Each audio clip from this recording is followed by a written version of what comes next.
When Renee and I talked last week, I said I had been practicing yoga that morning and I'm on the mat and I feel all kinds of anxiety and angst.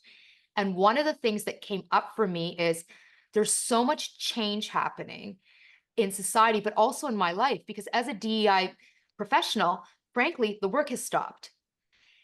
Which means the revenue has stopped, which means uh, as people who run businesses, we're like, what's going to happen to our livelihood? And that causes all kinds of fear inside of me as a child of immigrants. I could go on and on and on. Scarcity, blah, blah. And I had to coach myself around this is a moment in time. Change is hard. You know, change is hard, Ritu. You are exactly where you should be. Avail this moment, use your tools. And I did all kinds of self coaching. As I share that, what's coming up for you? This is what I am thinking as a practitioner. I am thinking this is an opportunity. Now, you all don't hate on me, okay? This is not, what do we call this? Toxic positivity. That's not what I'm talking about. I'm talking about okay, I should speak for myself. I know what to do. I know what my life has been like. I know what kinds of obstacles I've overcome. I know the strength of my ancestors. I know the power of my community.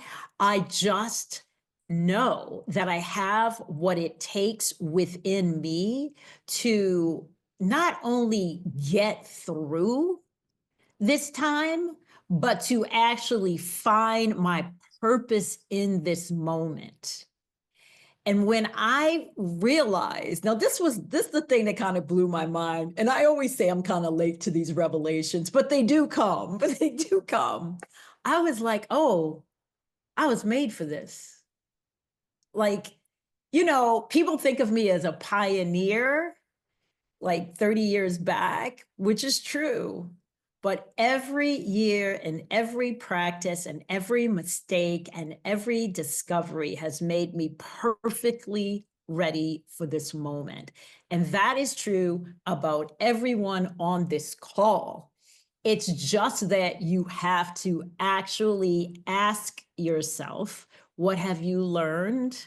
What is in you?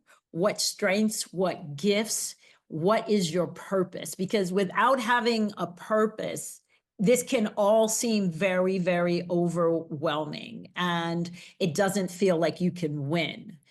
But I feel like we are going to win because we have won. There are so many amazing things that we have learned and that we have changed for the better for all because of the work we've done for diversity, equity, and inclusion. And so, in fact, I feel like that's what this opposition is about.